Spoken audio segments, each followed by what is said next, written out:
Now my pleasure to introduce the speakers for our opening session. Dr. Simin Beg, who is Division Chief, Spectrum Health Hospice and Palliative Care, as well as Lisa VanderWel, who is Executive Director, Spectrum Health Hospice and Palliative Care. Simin Beg moved to Grand Rapids in 2003 for her internal medicine residency. After graduation, she worked as a hospitalist and completed boards in internal medicine, hospice, and palliative care and nutrition.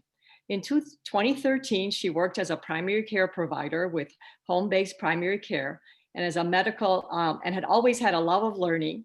And in 2016, she completed her EMBA through Grand Valley State University. Now she serves as Division Chief of Hospice and Palliative Care. And in addition to programmatic development, which she does so well, she cares for patients with serious life-limiting illnesses from the time of diagnosis into the end of life stage. Her passion is health disparities and serving diverse populations and interfaith service. She remains an active member in the community and has been involved with Kaufman Interfaith Institute, Calvin Seminary, and teaches in the Calvin Prisoner Initiative. She enjoys teaching and is involved with teaching residents, medical students, and nursing students through Grand Valley State University. She enjoys yoga, movies, books, local theater, music, cooking, cultural events. It's amazing that she can do all of that. She's a remarkable individual. She lives in Ada with her husband, 2 teenage children, and her father. Lisa VanderWel, who has extensive experience, both clinical and administrative, in her 30-year career in hospice and palliative care. Starting out as a hospice social worker at the bedside, then moving on to help start the hospice program at Spectrum Health back in 2006. Through the years, she has worked to grow this small startup hospice into a full continuum of services for patients with serious illnesses, including inpatient, outpatient clinics, home palliative, and virtual clinics. In partnership with her leadership dyad, Dr. Simin Beg, she has developed with her teams a culture of patient-directed care, ensuring patients truly define their own care paths, and that care is then delivered in an equitable and respectful manner. I am now turning over the session to Dr. Beg and Lisa VanderWel. Thank you very much for taking the time to present today. Thank you for that. I gotta say that Lisa VanderWel is sort of our division's superpower. It's really an honor to present with Lisa this morning to you all. We're gonna go ahead and start. The cultural humility, the title of this presentation, essence of healthcare. We very carefully chose that subtitle because we truly believe that cultural humility is indeed the essence of healthcare. Without it, we will never be actually providing healthcare that we are intending to provide. So I want to talk a little bit about the work that we do, my world, my profession. As a hospice palliative care physician, my work is not just a profession, it's a vocation, it's a calling. It's something that I do to earn a living, but the meaning behind my work goes way beyond that. There is a responsibility and trust in the work that I do that is given to me by my patients, their family, the community, and society at large. It is a choice to serve. This is very intentional. When I go see my patients, I am there to serve them. It's a choice that I make. I often, maybe always, deliver some sort of bad news. And I don't get to really give good news very often. And oftentimes, this news is delivered in a crisis situation. The complex social situations that I encounter in my work, there's just so many of them. And many social determinants play into the lives of my patients and their families. The conditions are very stressful, not just for my patients and families, but for oftentimes for the care team. You know, patients never come to seek service from my division because they want to. It's not for entertainment or enjoyment. It's always under stressful conditions. I took an oath to uphold the ideals of my profession, and that oath is taken very seriously. My training, as it is for many of us, is extensive and hard. There's not a lot of nurturing during the training that happens. In healthcare, we are held to a higher standard. You know, we are expected to be present for our patients, to do things right, to get things right. The standards that we're held to are quite high. And retrospective judgment, well, gosh, you know, it happens all the time. You know, we could have done things better. We should have done things better. The endless paperwork, boy, I think I'm behind still. You know, hopefully Lisa's not paying attention. And the burnout and compassion fatigue, this we see all the time because of the work that we do. Now, I don't know if any of you can identify with what I just said, and I'm thinking that all of you are nodding your heads, because it doesn't matter which role you play in as we're caring for patients. All of these things we have in common. That's a lot. So let's talk about our world and how it's going to change in the next decade. You know, the changes that have occurred in the past decade have been so profound and impactful, and the next decade coming up is not going to be any different. So first thing, there's going to be more of us. The population of the United States is increasing. Between 2020 and 2030, the population of the United States is thought to be increasing by almost 19 million. We have about 313 million now, and we know that in the next decade, that is going to increase by almost 19 million people. This population, we're getting older. If you look at this graph, you can see the green is the number of individuals that are 65 and older. And looking at 2020, we have about 17%. And if you just look at the next decade, it's going to increase to 21%. The number of individuals that are living beyond the age of 100 is also increasing. In 2010, it was about 39,000, and it's projected to almost double that in the next decade. So the care that our patients will need as they get older, that will increase. The racial proportions will shift. We all know this.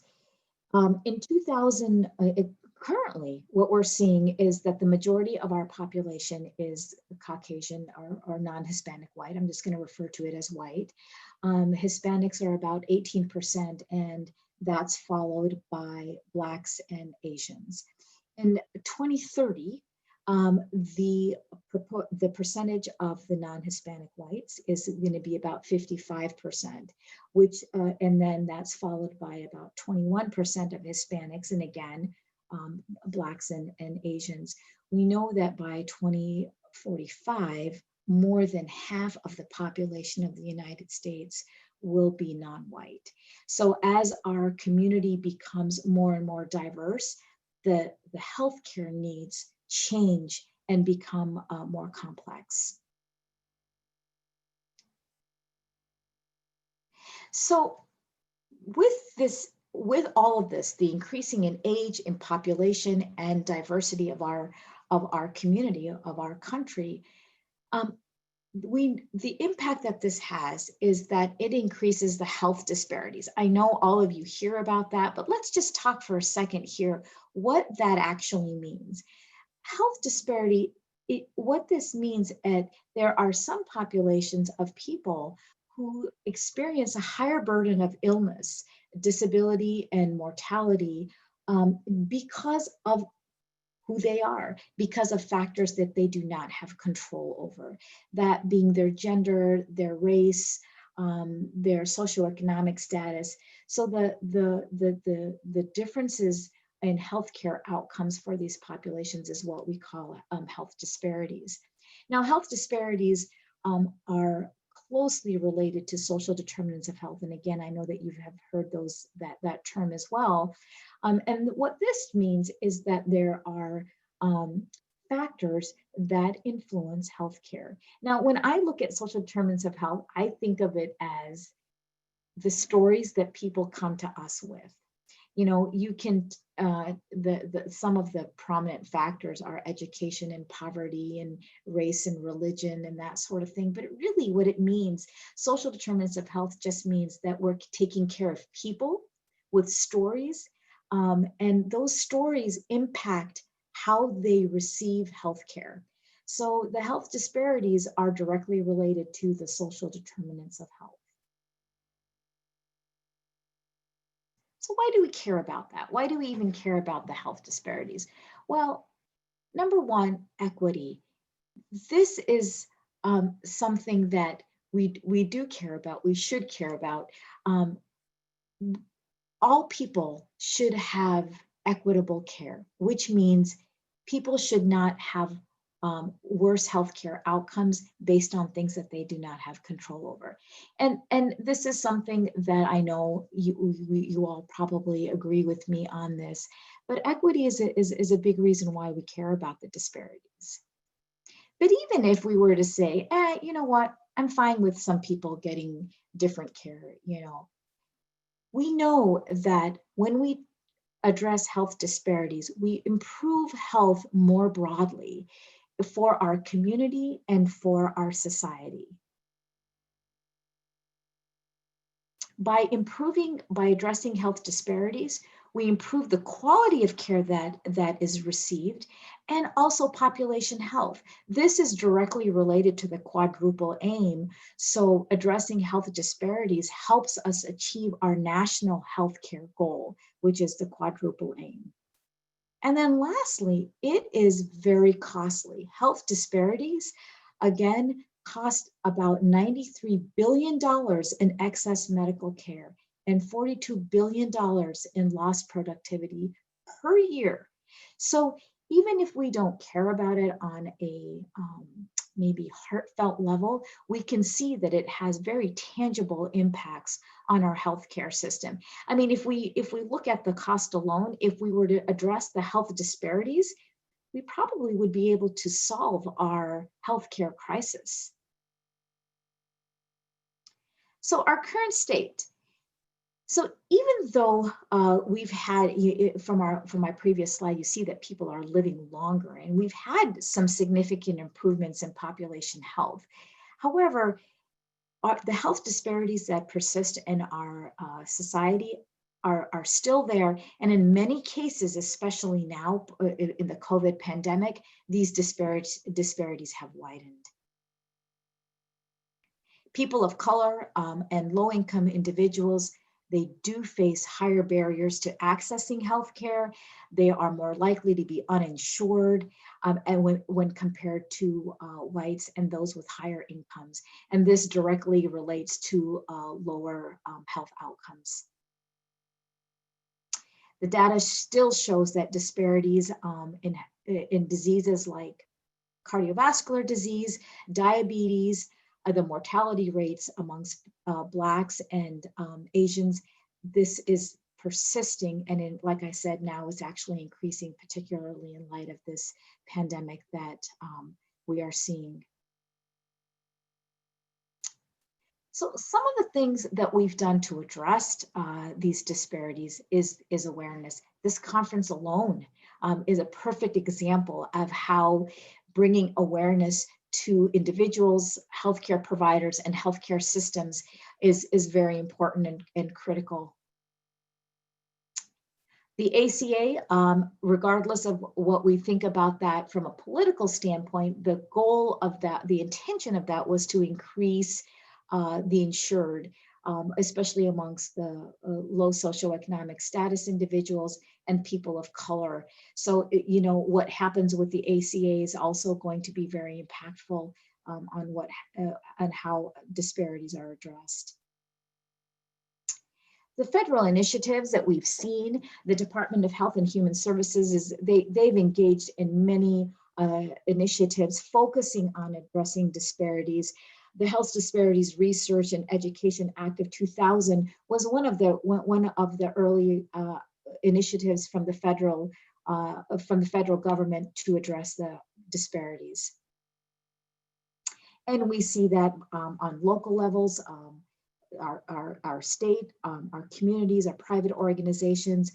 Michigan has declared that racism is a public health crisis. These kinds of initiatives are really starting to get hold so that we can address some of these disparities.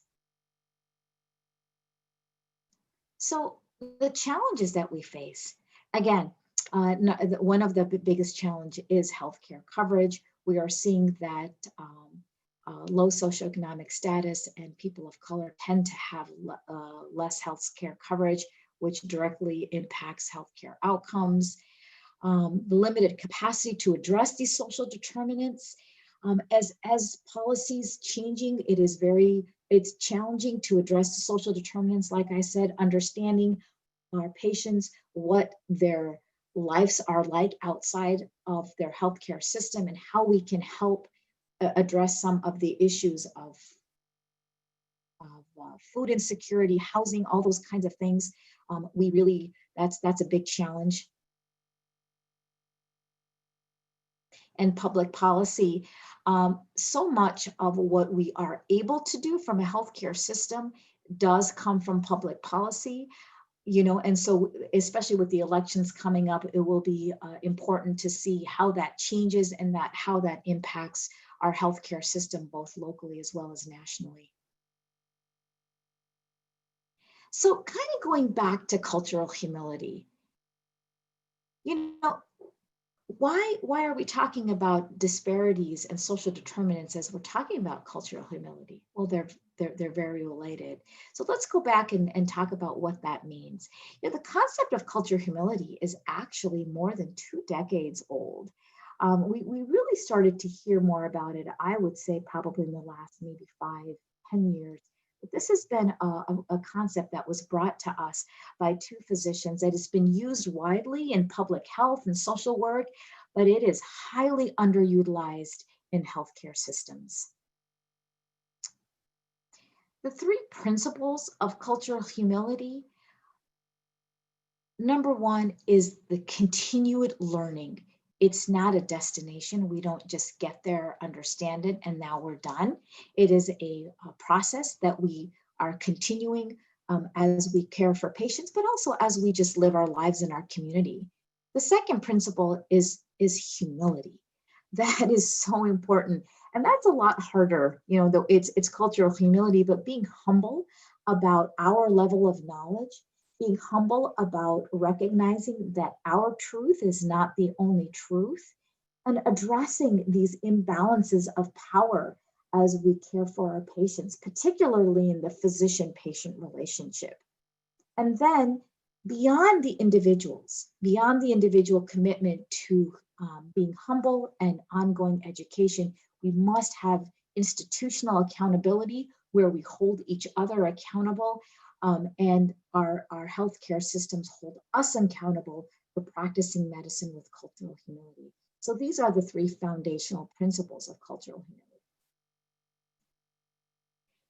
We know that without cultural humility, implicit bias is inevitable. We know the impact of implicit bias in healthcare. I'm not going to go through the details of this study, but you can see that the influence of implicit bias from healthcare professionals and healthcare outcomes is quite astonishing. We know that healthcare providers, regardless of their ethnicity and racial background, tend to have a favorable outcome towards white patients than not white patients, and also the socioeconomic status of patients. does directly influence healthcare outcomes. So this implicit bias, and again, it's implicit. A lot of times we are not even aware of it, and yet it impacts healthcare outcomes very directly. The importance of trust, all of you already know this.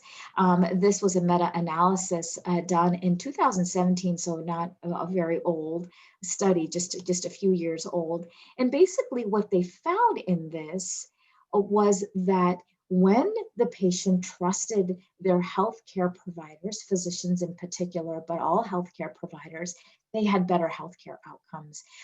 Again, the conclusions of this study, go to the next slide here. The conclusions of this study is that the patients had a better health, they had less symptoms, they had a higher quality of life, and they were more satisfied with their treatment when they trusted their healthcare professionals. This is just so obvious. There was a bit of an upward bias, so where it was, and that definitely needs to be looked at. But, and there needs to be more studies regarding this, but even on, when there's a trusting relationship, we do have better healthcare outcomes.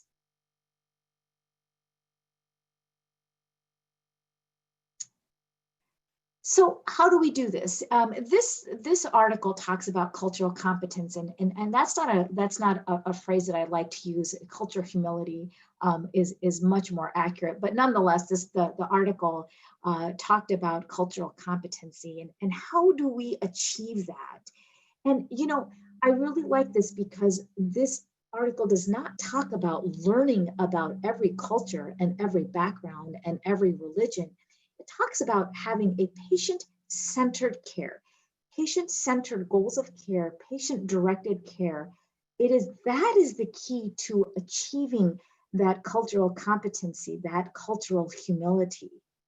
So it's not the knowledge about all cultures. So what this study showed was the key to cultural humility or cultural competency, as this study used that language, it's built on respect, sensitivity, partnership, curiosity, and just a collaboration between the healthcare provider and the patient. Really, all people cared about is being cared about. That was it. That was the key. So just to be clear about the difference between cultural competence and cultural humility, I hope that this table is visible, but I'm just going to go through it real quickly. When you talk about cultural competency, that tends to decontextualize the individual. It relies heavily on stereotypes and and sort of overall grouping people with certain characteristics. Cultural humility is much more specific to individuals because, as you all know, all Dutch people aren't the same. All Pakistani people aren't the same. All Hispanic people aren't the same. Everybody brings a different perspective to even their cultural background. So cultural humility is about understanding that even though there might be some commonalities with different backgrounds, it's very individual, and understanding that is very important. Cultural humility also talks about it being a lifelong process. It talks about understanding biases and being aware of them and addressing them. And this is different from the cultural competency. So again, we really want to focus on cultural humility. The AMA put this statement out in 2013, and I know that's 7 years old, but I will be using this for the next decades that I continue to practice medicine, because this is so pertinent to everything that we do. And I'm going to read it. What they said was effective patient-centered communication is the key to quality care.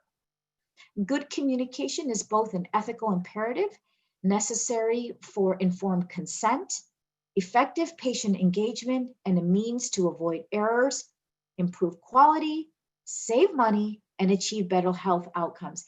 Is there a goal beyond that? And there isn't. And how do we get that? It's through effective patient-centered communication. So how do we do this? That sounds like a big deal. Well, number one, there's not a right that fits all. There's not going to be one way. And it really is, are we asking the right questions? Well, it's important to know the values of your patients before you can help guide them. Roy Disney said that it's not hard to make decisions once you know what your values are. We're not spending enough time understanding those values. And so how do we do this? Well, 3 simple questions. These are questions. This is a philosophical approach. These are a framework. And what they are, 3 questions. What does your patient understand about their disease process and treatment options? That is their reality. That is the intellect. These are facts and figures. These are things that are not disputable. After that, what do they hope for or fear? Once we've defined the reality, we go to the heart. We go to their hopes. What do they hope for, knowing what their reality is?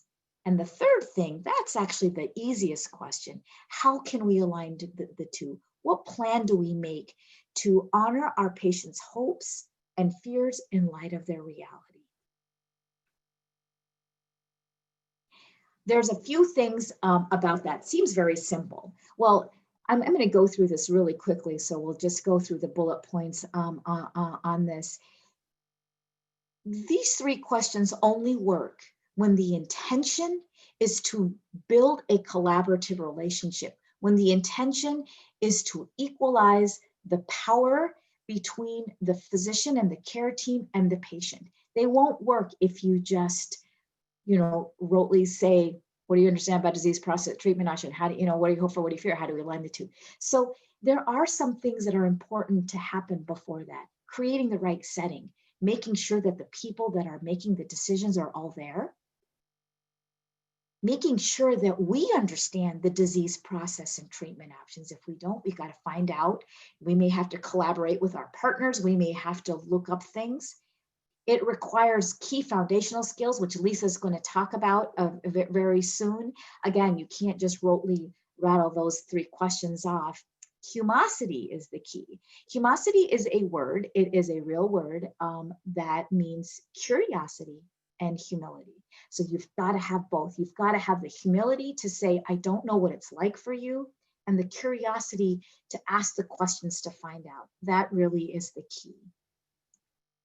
And careful with empathy. I actually like to say no empathy, because empathy means that I'm feeling what you're feeling, which is actually impossible. And you can never know what somebody else is going through. But you have to have a lot of compassion and not empathy. You have to have the humility to say, tell me what this is for you, and I will take it for the truth. Language matters. Language is very powerful, and it matters a great deal.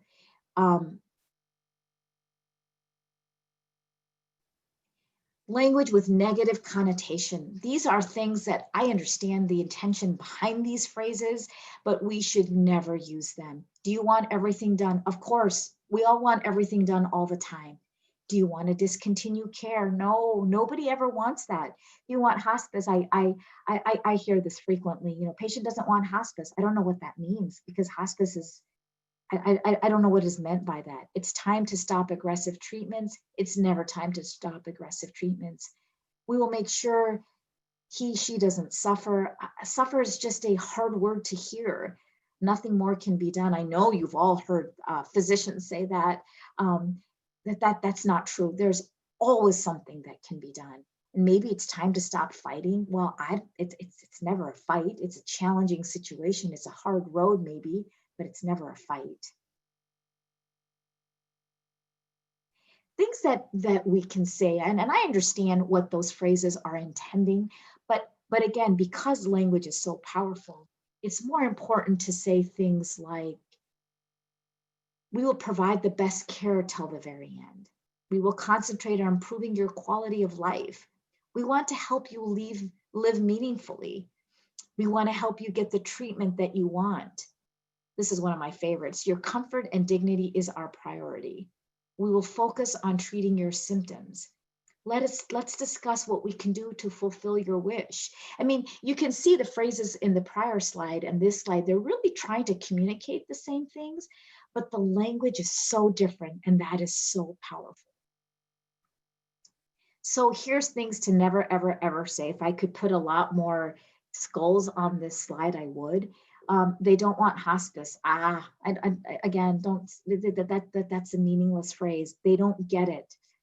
That implies I've got the knowledge, they don't. They're somehow not understanding this thing that I know. They're not there yet. It's not a destination. It's a journey. It's a process, and we're there to help support our patients. The patient family is difficult. Please never, ever say that. If you hear a colleague say that, stop them. It is okay to say, I'm struggling with the patient and the family. It is okay to say, I'm having a hard time. If the family is difficult, that just means they're not agreeing with us, right? In healthcare, if you don't agree with me, I'm going to say you've got a mental illness. They are non-compliant. Oh my goodness. That again is a statement of judgment, even if it's not what is intended. We have to understand why maybe they're not following our recommendations, but calling patients non-compliant. These are all danger phrases that should never be used. So what are the barriers to using the 3-question approach? Well, you got to have good communication skills and emotional intelligence, so foundational. You can't rattle off the 3 questions. They're not magical questions. They're just 3 simple questions. It does require pure motives. Your motivation has to be to build a bridge. It has to be to share the power that we have as healthcare providers. It has to be to honor the patient. We all have blind spots and biases. Every single one of us has them. I'm always just floored by the times that my biases come out, and I don't see it coming, and I work hard at this, and it still impacts care, so we have to be aware of them. It takes time. It's not a one and done. We will be doing this over and over. You can't say, well, we did the 3 questions, now let's move on. Nope, this will happen over and over and over again because it's a framework for communication. It requires a culture shift to give up the power, to give up the autonomy from the care team to the patient, and trying to understand who the patient is and what is important to them. It takes practice. It is a core competency. It is a hard skill. You practice it, you learn it, you can teach it, you can get better at it.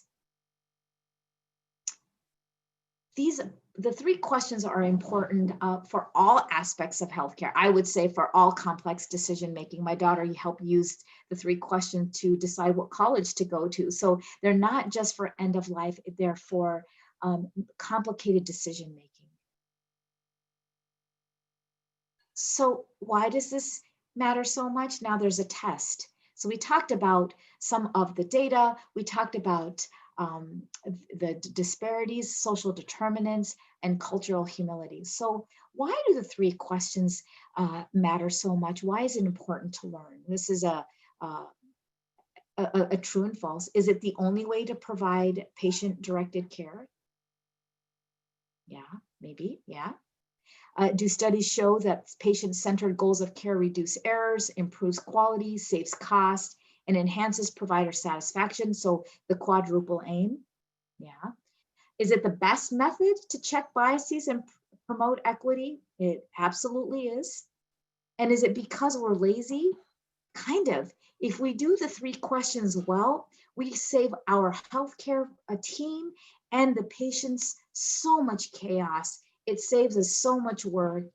And lastly, is it because Dr. Bay said so? Yes, absolutely. I will absolutely always say so. So easy, right? No, not at all. There are 3 simple questions, not easy ones. Probably at times we've had some frustration going, it does seem so easy. It's a very simple framework. So what is the challenge here? And I'm going to talk a little bit about the secret sauce, because as you can imagine, and as Dr. Bay has kind of alluded already, there is very much complexity to this, and it does require some foundational assumptions, some foundational skills that are just absolutely necessary to make sure that this works. And here they are. The essential ingredients is emotional intelligence, excellent communication, and the acknowledgement of those biases and blind spots. And I will add what we do with those biases and blind spots. So emotional intelligence, there's been a lot of discussion over the last few years, a lot of research about emotional intelligence and how important that is. We know that this is an essential part of a whole person. You have the personality, you have, of course, their intellect, but emotional intelligence, again, a very critical part, and I would say a very foundational asset that is needed to be able to conduct the 3 questions and get really the care that patients want. So just a review about emotional intelligence, there's 4 quadrants. It has to do with myself and my own self-awareness and how I manage what is going on inside of me, but also my social awareness. What am I seeing in the room around me? What am I picking up from patients and families? And how do I manage that relationship? So just a little bit on each of those 4 components. First of all, self-awareness. You know the quote from Socrates, know thyself. I love this quote from Bashar, which is, I think, even better. Know thyself, and then you will understand any reflection and any encounter. So as care providers, it really does require us to have a pretty in-depth self-awareness. We need to know what makes ourselves tick. And we'll talk more about why that's so important. But when we talk about that, we're talking about what is my personal worldview? What is my home life like? What kind of stressors do I bring to the workplace? How am I at maintaining those professional and personal boundaries? What is my grief and loss history? What are my personal triggers to my emotions? What are those biases and blind spots? How do I cope? And what motivates me? Dr. Bay talked about that. What motivates me in my work every day? Why do I care about patients? What do I bring to the workplace? What am I aware of what that is and really conscious of my motivation? And then what do I do with that? So how do I manage those emotions? We all, in caring for cancer patients, we all have those triggers, those situations where our emotions are very much triggered. We've all been in situations where we feel stressed, where we feel anxious, perhaps we're angry and frustrated. Perhaps there's a patient or family that just, for some reason, kind of irritates us. Are we aware of that? And what do we do with that? Are we able to identify those emotions when we feel them? Are we able to de-escalate ourselves and talk ourselves down off that ledge and maintain that professionalism? Do we have good peer support and accountability? That is so critical, especially in end-of-life care, in our division, that team concept where you're not in this alone and you have people you trust who can kind of work with you in caring for these patients, so critical. Those important boundaries, we all know about those professional calluses, if you will, that you have to develop if you're going to be in this work for the long run, right? So that you're not absolutely weeping in a heap in every sad situation, that you know how to handle that, how to keep those boundaries and how to be compassionate in your care, but also know how to manage that so it doesn't impact you personally in every way. And the awareness of those triggers, again, those situations that trigger those emotions for you. How do you manage those? So that's what we need to know about ourselves. And then what do we understand about others and the emotions that we see in others? So what it is, there's a definition here. So really that ability to understand what we're seeing in people, pick up on those cues, And again, like Dr. Bay talked about, understanding, going in fully aware of the power dynamics within the group. That is so critical in providing equitable care and in really connecting with patients in a compassionate manner.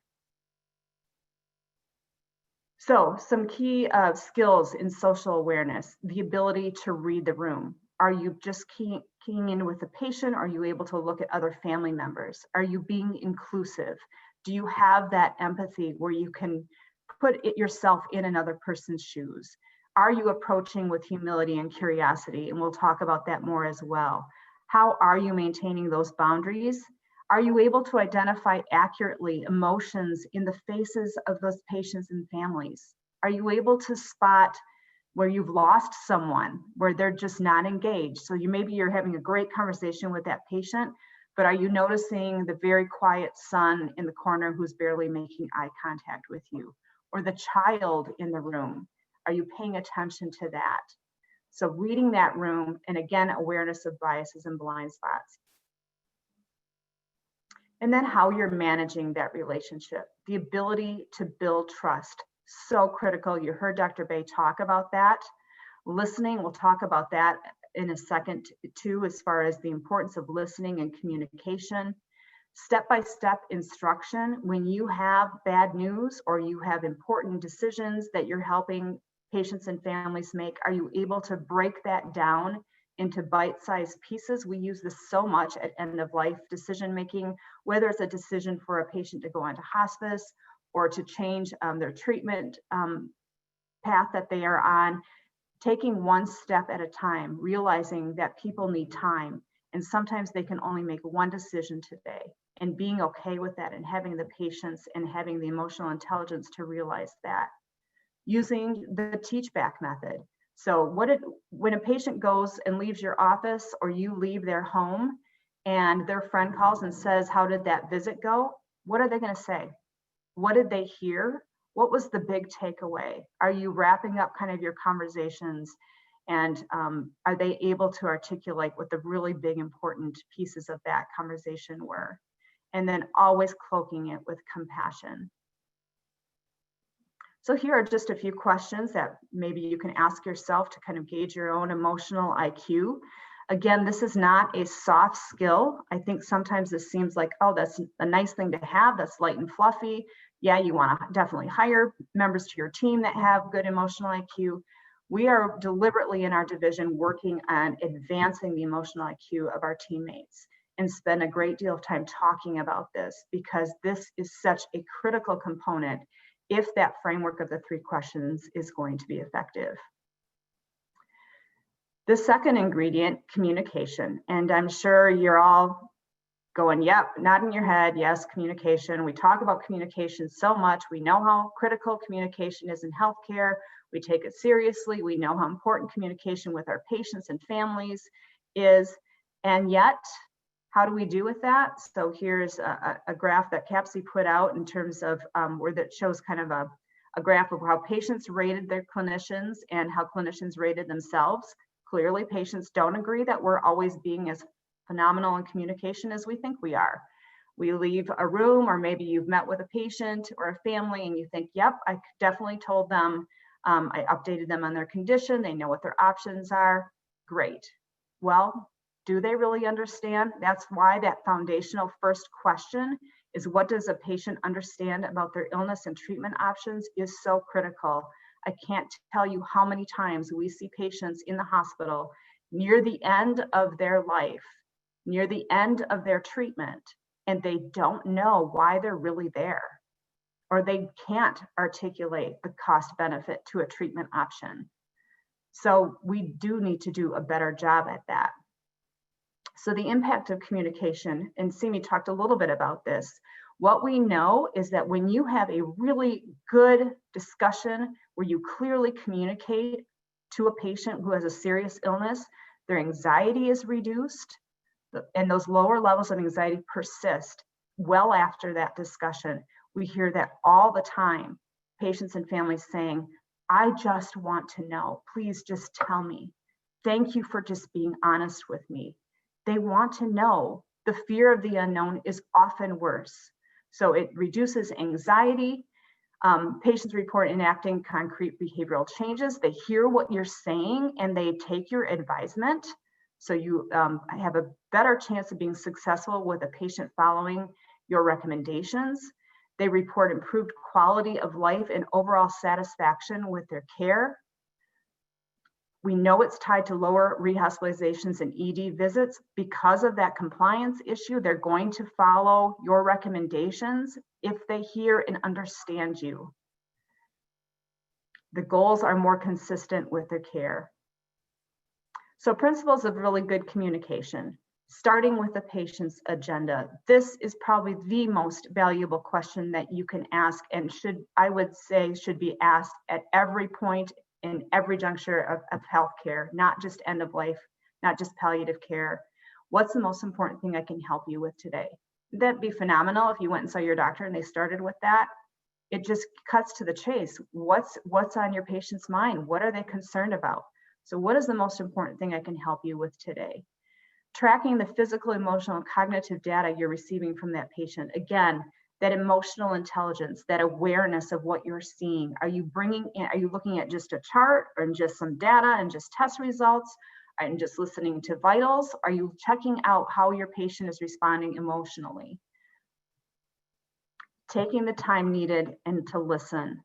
This is probably one of the bigger challenges we have in a healthcare system is that, you know how that is. Hurry up and see this patient. You've got this much time to see this patient in clinic. I've got this many more patients to see before I end my day. Time is needed. Patients have to process and you have to listen to them. How can you possibly get the answer to that second question of what is a patient's hopes and fears if you're rushed and you can't listen? It does take time. Stay in step with the patient and move the conversation forward one step at a time. That was kind of that step-by-step process I was talking about, especially when it's a complex decision. So for example, in our hospice world, maybe all the patient and family can digest and agree to right now is to meet with someone from hospice and hear what they have to say. Maybe that's all. Then maybe next we can talk about, are they ready to admit to hospice? Or maybe next time we can talk about at least who's your power of attorney? So breaking that down into steps that they can digest. Summarizing using the teach-back method, I kind of talked about that. Articulate compassion, making that human connection. Patients need to feel that you care about them. That is absolutely critical. That is what that emotional intelligence is about. That is what you need to communicate in your words as well. That's why that question of what is the most important thing I can help you with today is such a great place to start. So just to summarize here, listening, taking the time, straight talk, honest. Don't sugarcoat it if it can't be sugarcoated. Patients want to know. They're looking to you for honesty. That nonverbal assessment, picking up those nonverbals that you're seeing, those emotions, managing the stress of the situation, slowing it down, and overall cloaking everything with compassion. And then the third ingredient, acknowledging your own biases and blind spots. This could not be more important than it is right now, for sure. This is something that in our division, we've been talking a great deal about. The interesting thing about it is, it seems like this negative thing, the minute you mention, oh, we got to talk about biases and blind spots, people kind of turn off to that. The fact of the matter is, we're created to have them. This is just part of being human. We're wired to compartmentalize things. You go back to the caveman days of fight or flight kinds of things where you take information in and you need to decide things very, very quickly. Our minds are always taking in so much information. And so to be able to sort it out and sift it through in a quick manner, in a timely manner, that's how we're wired. That's part of being a well-functioning human. Research confirms that. There's plenty of studies about biases and blind spots. And to be honest, professionally, we're trained to do this even more. I'm sure if you're a physician or any kind of medical, have any kind of medical training, you're taught how to assess quickly. If I go to the emergency room and am bleeding horribly, I want a physician who's really going to be able to size that up really quickly and figure out why is she bleeding. So it's very much a part of us being human. It's a part of us being really good professionals. But let's be honest, it does provide us with limitations. I love this cartoon. I don't know, Simin, if you've even seen this. I think this is perfect, right? So we all have our perspective based on what our life experience has been, based on what our upbringing, what our ethnic background is, just how we were raised, where we live. It provides us with one perspective. That's human. That's part of all of us. But we will be highly, highly amiss if we do not move our heads around to see what else there is to see. Changing our vantage point, changing our perspective, looking from a different angle. Look how much we miss if we don't do that. That's really what we're talking about here. So what do we do about this? We need a systematic, hardwired approach for acknowledging and then removing blind spots and biases. That has to be in place if we are going to provide equitable care. We will not provide equitable care if we do not acknowledge these and have a way of moving past our blind spots and biases and moving to that different vantage point. So the critical components for this is education and awareness. So we talked a little bit about that. Built-in code checks. We'll talk about that in a second. And then leading questions when faced with complex patient situations. I just want to talk briefly about those things. So education awareness, this is what we did in our division. I'm just going to share what we did at Spectrum Health Hospice and Palliative Care. We started idea sessions back in June. You're probably aware that we had a lot of riots in our city in May. We are part of a wonderful health system that really recognized that we had work to do as a system to ensure equitable care. And as our executive team was talking about that, we had a day of understanding that we've put into place. We've built in a lot of educational opportunities for staff, and it really was a system initiative. Dr. Bay and I talked a lot about this and really wanted to make this real and wanted to demonstrate a continual commitment to this topic of equity, not just because, not that this isn't a valid reason, but not just because of what was going on in our society, and definitely not just because of whatever our political slant was, but because this aligned with the patient-directed care. This aligned with the 3 questions. This aligned with the humility and curiosity that we wanted all of our teams to bring to patient care. So what we did is we send out weekly short educational segments. They're usually a brief article or a TED Talk. There's a whole host of those topics out there, I'm sure you know. Some examples, we sent one on access ain't inclusion, health inequity, America's chronic condition. So one short TED Talk a week is what we sent out to our entire team and encouraged them to listen to it. We kept it very short, 20 minutes. We got very busy teams, as I'm sure all of you do. So we wanted it to be something that wasn't taxing. It wasn't like reading a full book or listening to an hour-long conference. So very brief. We had interdisciplinary participation. We had people sign up to participate in any of the discussion sessions. We held 2 discussions a week at various times, even in the evening and even on a weekend, so that anyone on the team could participate. We had them led by peer members of the interdisciplinary team. So our social workers, our chaplains, our bereavement coordinators led those discussions based on that educational segment that was sent out. And these were the foundational questions we asked. What's the key takeaway that will improve your approach to patient care? What is something that you learned listening to that TED Talk or reading that article that is going to change the way you interact with your patients? And secondly, what do we need to do better as a team to ensure that our teams are inclusive and that we are supportive? So those were kind of the foundational questions. So again, not having it be political, not having it be just because our system said so, or because it seems appropriate given what's going on in our society, not because it's political in any way, but because this is important to patients. So anything that, I'm sure as you know, anything that you want to really motivate your teams to do, you have to tie it to their heart. You have to tie it to how it impacts the care that they provide for patients. So this is what we worked really hard to do. The coat check. So this was a kind of a visual that we put in our team's minds to be a means of really consciously acknowledging those biases and blind spots. We called it a coat check because if you look at what the definition of that is, I think it's fascinating. Just this is right from Webster Dictionary. Coat check, a location where a person can leave something he or she does not want to carry. Isn't that exactly what we want to do? We want to coat check our biases, our preconceived ideas, our experience, our only singular vantage point that we have based on our upbringing, based on our life experiences. We want to check that at the door and then be able to go, that's my experience. Now I need to learn what this is for this patient. So whatever situation you're going into, whatever patient situation, you can literally coat check your biases and your blind spots at the door.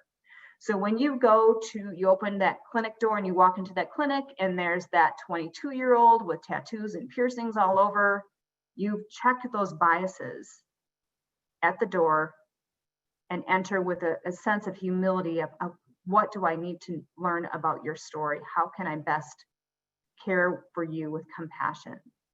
Same thing, you're in the hospital and there's a very tall, very large, angry Black man pacing the hallways. Coat check. You walk into a home and there's a Trump 2020 sign and they have a Make America Great hat on the patient's head. Coat check. We've got to stop compartmentalizing based on our own experiences, our own biases and blind spots. We need to be able to coat check those at the door and to be able to really understand who is this person I'm caring for? How do I enter with a sense of compassion and respect? So how we approach complex patient situations as a team, I'm sure all of you who are part of a team, you have those very difficult situations, very challenging family situations, patients where there are a whole host of social determinants at play. So how we approach this, a couple things. First, we always start with what are we missing? It's really easy to start with, God, this patient just isn't understanding this, or this family doesn't have a clue, they're not on the same page. No, we start with what are we missing? What are we not understanding well about this patient and family? Removing labeling and degrading language. That's so important. You heard Dr. Bay talk about that. Really putting a hard stop in our team discussions whenever we hear, that daughter's crazy, or that family they are not the sharpest crayons in the box, whatever that is. Time out, removing that so that that should not be part of our respectful conversations about patients and families. Are there any blind spots or biases standing? So we've got little signs in our IDG that look like that coat check graphic I just had up. We put that up as a sign to our team. Are there biases or blind spots that are standing in the way that we really need to acknowledge and talk about? And then using these 3 questions. What does the patient understand about their disease? What do they hope and fear? And how do we align the two? And bottom line, what is the most important thing to this patient right now?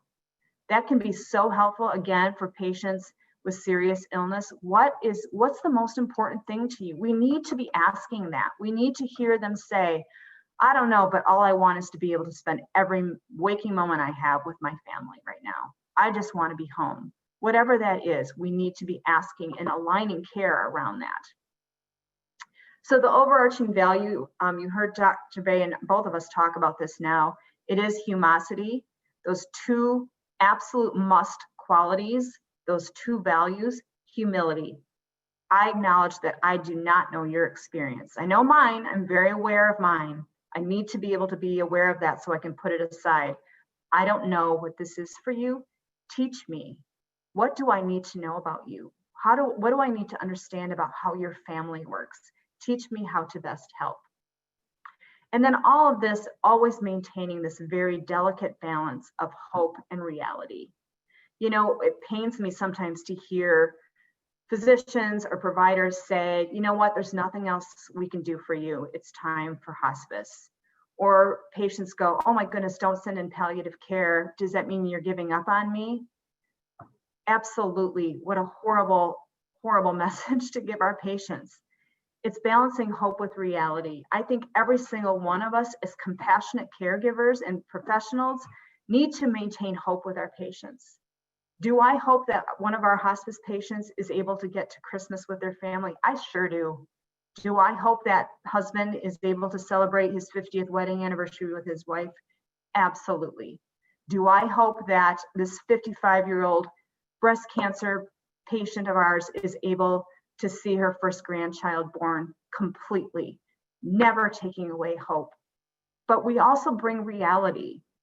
And I think sometimes we're so afraid of, we don't want to take away hope that we kind of couch the reality. We sugarcoat it or steer away from that. The truth of the matter is, I hope all of those things with our patients, but I'm also going to be there for the reality of what the challenges of the day are. We have to be able to be real with them. So yes, I want you to see the birth of your granddaughter. Today, you are really nauseous, you have vomiting, you can't hardly have a conversation. Let's deal with the reality. Let's get you comfortable. Let's get you home and get your family the support that they need to care for you. Balancing hope with reality always has to be what we do for patients with serious illness, and I would maintain in all of healthcare. So the secret sauce, it isn't easy. The 3 questions are not the easy button. We have to have these foundational aspects in place. High emotional intelligence, excellent communication skills, acknowledgement of biases and blind spots. We've got to be working with our teams. These are hard skills. These are skills that have to be worked on. We have to teach them. We have to be talking about them. We need to help develop our teams in each of these 3 ways, cloaked with humility and always maintaining the balance of hope and reality. Going back to the 3 questions, this is the framework to provide equitable care. And as Lisa pointed out, equity is not political. That's not the political issue. This is a foundational value of healthcare. How do we do that? Making sure our patients understand what they know about disease process, treatment options. Remember, that's a question, not a statement. We don't tell them, we ask them. Then we ask them, what do you hope for? What do you fear? What makes you, you? Share that with me. And then how can we help? How can we create a plan that honors who you are in your reality? Let's partner and do that. 3 simple questions, not easy, but they are simple. All of you, I'm sure, know Atul Gawande. And probably like myself, you also read everything that he writes. This quote is from the book Being Mortal. And if you haven't read that, read it. If you've read it before, reread it. It's just a great book. What we've been wrong about what our job is in medicine. We think our job is to ensure health and survival, but really it's larger than that. It's to enable well-being. That's what we're here for. Thank you all.